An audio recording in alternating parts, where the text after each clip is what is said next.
দুইটা জিনিস আপনারা খেয়াল রাখবেন। ওয়াক্ত মোতাবেক যদি সালাত আদায় না করেন আপনি, তাহলে আপনি একজন ব্যর্থ মানুষ। আপনি ব্যর্থ মানুষ। অজু ভঙ্গের কারণ জানেন? হ্যাঁ, কি কারণ? পেশাব করলে অজু ভেঙে যায়, পায়খানা করলে অজু ভেঙে যায়, বায়ু বেরিয়ে গেলে অজু নষ্ট হয়ে যায়, তাই না?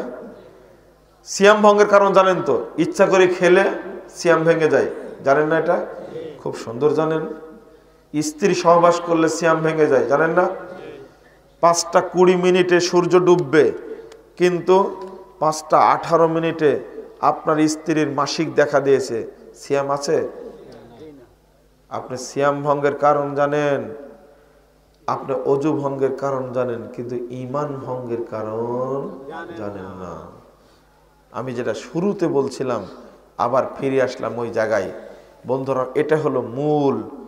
যদি কোনো ব্যক্তির বিশুদ্ধ আকীদা থেকে থাকে, আমল যদি নাও থাকে, আমল যদি কমও থাকে, পাপ যদি বেশিও থাকে, আর ইখলাস শিরক মুক্ত যদি হয়, আল্লাহ যে কোনো ভাবে তাকে বাঁচিয়ে দিবেন। আপনি বাঁচতে চান? দেখেন একটা উদাহরণ দেই, আল্লাহ কিভাবে মানুষকে বাঁচায়। 3470 নম্বর হাদিস সহিহ বুখারীর মধ্যে এসেছে। মুহাম্মদ রাসূলুল্লাহ সাল্লাল্লাহু আলাইহি ওয়াসাল্লাম, আল্লাহর নবী মুহাম্মদ সাল্লাল্লাহু আলাইহি ওয়াসাল্লাম বলছেন, কানা ফি বানি ইসরাঈল রাজুলুন, বানি ইসরাঈলের মধ্যে একজন লোক ছিল, কতালা 99 ইনসানান, ও হত্যা করেছে 99 জন মানুষকে। কয়টা? 99 জন। ফাআতা রাহিবান ফাসালাহু হাল্লাহু তাওবা, 99 জন ব্যক্তিকে হত্যা করার পরে সে আল্লাহর কাছে বাঁচার জন্য, তওবা করার জন্য পথ খুঁজছে। এই দেখেন, আবার নতুন করে ঈমান ফিরে পেয়েছে। কথা বুঝতে পেরেছেন? নতুন করে ঈমান ফিরে পেয়েছে। আল্লাহ যে ইখলাসকে এত দাম দেন, আল্লাহ যে ইখলাসকে এত দাম দেন, আল্লাহ যে ইখলাসকে, তাওহীদকে, আকীদাকে এত দাম দেন, আল্লাহু আকবার। তো লোকটা বলল, লা, তোমার বাঁচার কোনো পথ নাই। ফাকাতালাহু, ওই লোককে হত্যা করলো। কয়টা হলো এবার? 100 জন। এরপরে সুম্মা সালা, অথবা জিজ্ঞেস করতে থাকলো, ফাকালা রাজুলুন ইতি ক্বরিয়াতান কাযা ওয়া কাযা, তুমি যাও ওই গ্রামে যাও, এই গ্রামে যাও, একটা লোক আছে, সেখানে গেলে মুক্তি। ফা আদরাকাহুল মাউত, ইতিমধ্যে মরণ চলে এসেছে, বলতে না বলতে মৃত্যু চলে এসেছে। ফানা বিসদরিহি নাহওয়াহু, মরার সময় বুকটাকে একটু ওই দিকে দিয়ে দিয়েছিল, ওই গ্রামের দিকে দিয়ে দিয়েছিল। মরে গেছে, জাহান্নামের ফেরেশতাও চলে আসছে, জান্নাতের ফেরেশতাও চলে আসছে। ফাখতাসামাত ফীহিল মালাইকাতুল আযাবে ওয়া মালাইকাতুর রহমাতে, রহমতের ফেরেশতা, আযাবের ফেরেশতা দ্বন্দ্ব লাগা দিয়েছে। মালাকুল মউত বিপদে পড়ে গেছেন। মালাকুল মউত দিবেন কাকে? আত্মাটা কাকে দিবেন? জাহান্নামের ফেরেশতাদেরকে। মানে 100 জন মানুষকে হত্যা করেছে, এ কি জান্নাতে যাবে? তো জাহান্নামে যাবে। জাহান্নামের ফেরেশতা বলছে আমরা পাবো, আর জান্নাতীরা বলছে আল্লাহ তো মাফ করে দিয়েছে, ও তো মাফের জন্যই খুঁজছিল, কিন্তু মৃত্যু চলে এসেছে, অতএব আমরা পাবো। আল্লাহ বলছেন, তিসু মা বাইনাহুমা, থামো থামো থামো। ও ফেরেশতারা, তোমরা দুই গ্রামের মধ্যে মাপো, দেখো কোন দিকে আগে চলে গেছে, সেই দিকে হবে। ওখানেই পড়ে মরে আছে। মাপতে বলে আল্লাহ এই গ্রামটাকে বলছে, তাকাররাবি, তুই এগিয়ে আ, তুই এগিয়ে আ, তুই এগিয়ে আ, তুই এগিয়ে আ। আর এই গ্রামটা বলছে, তাবা আদি, দূরে যা, দূরে যা, দূরে যা, দূরে যা, তুই দূরে যা। মাপার পরে দেখলো আধাত এই দিকে চলে গেছে, অথচ ওখানেই পড়েছিল। আল্লাহ রাব্বুল আলামিন কোন কৌশলে বান্দাকে বাঁচিয়ে দিলেন। আল্লাহ রাব্বুল আলামিন বান্দাকে ক্ষমা করে দিলেন। আল্লাহু আকবার। আপনাদের হৃদয়ে শিরক কিলবিল কিলবিল করছে, আপনার বাঁচবেন কি করে? শুধু ইখলাস থাকলে সব আছে, ইখলাস না থাকলে আপনার কিছুই নেই।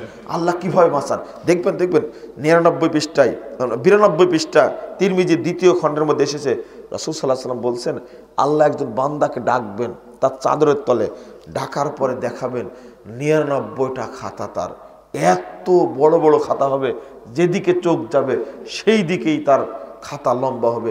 কতটা পৃষ্ঠা আছে খাতায় তা নাই, খাতা হবে 99টা, তার দৃষ্টি যতদূর যাবে ততদূর বড় হবে খাতাটা।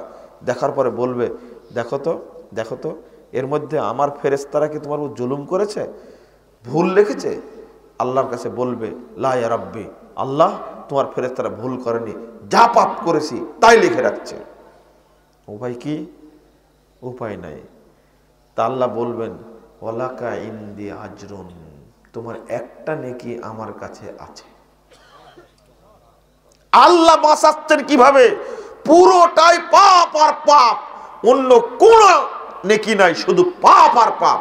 99টা খাতাতে শুধু পাপই ভর্তি করা আছে। আল্লাহ ডেকে বলবেন যে তোমার বাঁচার পথ কি? কোনো পথ নাই, তোমার নেকি একটা আমার কাছে সংরক্ষিত আছে। আল্লাহ রাব্বুল আলামিন তাকে একটা চিরকুট দিবেন। চিরকুট বুঝেন? এই দেখেন, এই দেখেন, একটা চিরকুট দিবেন। এই চিরকুটটা রাখো, বিতাকা, টিকিট, এটা রাখো তোমার কাছে।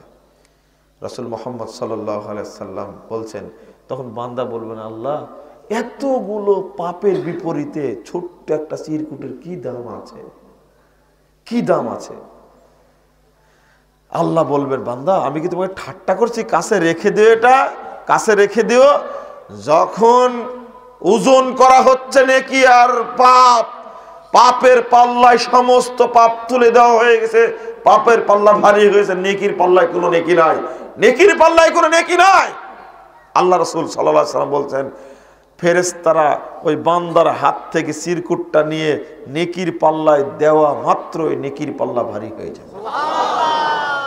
আল্লাহ কৌশল করলেন না? আল্লাহ কৌশল করলেন। এর মধ্যে লেখা ছিল, আশহাদু আল্লা ইলাহা ইল্লাল্লাহ ওয়া আশহাদু আন্না মুহাম্মাদান আবদুহু ওয়া রাসূলুহু। আল্লাহু আকবার, আল্লাহু আকবার। আল্লাহ বান্দাকে বাঁচায় দিলেন। ও মুরব্বির আমার, আপনাদের প্রতি অনুরোধ জানাচ্ছি, আপনারা আগে তাওহীদটা শিক্ষা করুন। কি শিক্ষা করুন? তাওহীদটা শিক্ষা করুন। 2 দিন পরে মারা যাবেন, কোন রকমেই যেন আপনাদের হৃদয়ে আপনাদের শিরক যেন না থাকে। আমি আগেই লিখে ফেলতাম, যদি তাওহীদটা এইভাবে বুঝতাম। জাল হাদিসের কবলে রাসূলুল্লাহ সালাত বইটা লেখার আগে আমি তাওহীদের উপরে লিখতাম আগে, এখন তাওহীদের উপরে লিখে ফেলেছি। বিশেষ করে গত 1টা বছর যাবত আমরা একটা বই সংকলন করেছি, সিরাতে মুস্তাকিম, আকীদা তাওহীদ, সিরাতে মুস্তাকিম। 568 পৃষ্ঠার গ্রন্থ, 568 পৃষ্ঠা। 26 জন গবেষকের লেখা আছে তার মধ্যে, 26 জন প্রায় ডক্টর। শেষে আকীদা বিষয়ক 200টি প্রশ্ন উত্তর আছে। বড় সংকলন বাংলাদেশে আর নাই এরকম। আমরা বের করেছি আপনাদের তাওহীদটা শিক্ষা দেওয়ার জন্য। আমি প্রথমত আপনাদের কাছে দোয়া চাই, আপনারা খালেস অন্তরে দোয়া করবেন, আল্লাহ যেন এই বইটিকে বাংলাদেশের প্রত্যেকটি মানুষের হাতে হাতে আল্লাহ পৌঁছানোর সুযোগ দান করেন। আমিন। আর আপনাদের বিশ্ববাসীর কাছে আবেদন করছি, যে দেশে যে ভাইয়েরা আছে তারা যেন এই বইটি বিনামূল্যে বেশি বেশি বিতরণ করে তাওহীদের প্রচারে সহযোগিতা করেন। আমাকে একটু সহযোগিতা করলে ইনশাআল্লাহ ইনশাআল্লাহ ইনশাআল্লাহ আমরা সফল হবই, প্রত্যেকটি মানুষের কাছে পৌঁছে দিতে সক্ষম হব ইনশাআল্লাহ, ইনশাআল্লাহ সক্ষম হব, এতে কোনো সন্দেহ নাই। বন্ধুরা আমার, আমি আলোচনা অনেক করে ফেলেছি, আমারও আর কুলাচ্ছে না, কিন্তু আপনাদের বসে থাকা দেখে, মনোযোগ দেখে ছাড়তে ইচ্ছা করছে না। মনে হচ্ছে ফজর পর্যন্ত বললেও থাকবেন আপনারা। আল্লাহু আকবার। এটা তো আমার দ্বারা সম্ভব না। আমি আপনাদের প্রতি খুব খুশি, আনন্দিত। আল্লাহ আপনাদের আমাদের সকলকে জান্নাতের মেহমান হিসেবে কবুল করে নিন। আমিন। এখানে বই আছে জাল হাদিসের কোন রাসূলুল্লাহ সালাত, এখানে বই আছে ভ্রান্তির বেড়া জালে ইকামতের দিন, সালাতের সময়সূচি আছে। একটা নতুন বই আসছে, পরিবার সংশোধনে 40টি উপদেশ, পরিবার সংশোধনের 40টি উপদেশ। বন্ধুরা আমার, বইগুলো আপনারা নিয়ে যাবেন। আর এটা হেফজখানার প্রোগ্রাম, আমি বক্তব্য রাখি কোরআনের ফজিলতের উপরে, যেহেতু একটু সময় লাগতো যার কারণে বক্তব্য শুরু করিনি।